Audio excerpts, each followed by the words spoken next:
BSNL receive licence. BSNL को in flight broadband connectivity प्रदान करने के लिए मिला लाइसेंस। सरकारी स्वामित्व वाली दूरसंचार सेवा प्रदाता भारत संचार निगम लिमिटेड को दूरसंचार विभाग यानी कि डिपार्टमेंट ऑफ टेलीकम्युनिकेशन से इन फ्लाइट और समुद्री कनेक्टिविटी के लिए लाइसेंस प्राप्त हुआ है। इसका मतलब है कि भारतीय एयरलाइंस भारत के साथ साथ वैश्विक स्तर पर BSNL द्वारा संचालित इन फ्लाइट कनेक्टिविटी को तैनात करने में सक्षम होगी। BSNL के रणनीतिक साझेदार और वैश्विक मोबाइल उपग्रह संचार खिलाड़ी इनमारसेट ने पुष्टि की है कि टेल्को को भारत में इनमारसेट की global express GX mobile broadband सेवाएं देने के लिए आवश्यक लाइसेंस प्राप्त हुआ है।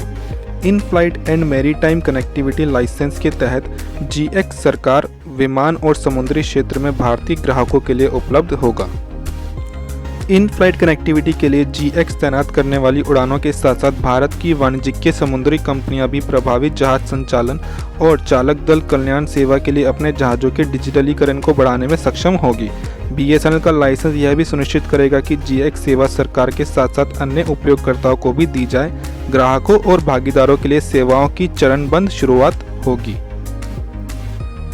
BSNL के अध्यक्ष और प्रबंध निदेशक PK पवार जी ने कहा, ग्लोबल एक्सप्रेस को सरकार और मोबिलिटी बिजनेस ग्राहकों के लिए दुनिया की सबसे अच्छी हाई स्पीड सैटेलाइट संचार सेवा के रूप में मान्यता प्राप्त है और हम भारत में उपयोगकर्ताओं के लिए इन क्षमताओं को उपलब्ध कराकर बहुत खुश हैं। इनमारसेट के CEO राजीव सूरी ने कहा कि वे भारत के लिए प्रतिबद्ध हैं और हाल के विकास से उन्हें आगे की आर्थिक वृद्धि को कम करने में मदद मिलेगी जो भारत में देखना चाहते हैं।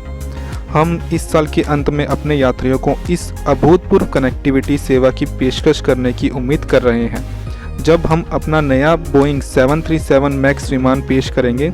स्पाइसजेट के अध्यक्ष और प्रबंध निदेशक अजय सिंह ने कहा, यह हमारे ग्राहकों को जमीन पर हवा में जोड़ने रहने में सक्षम बनाएगा।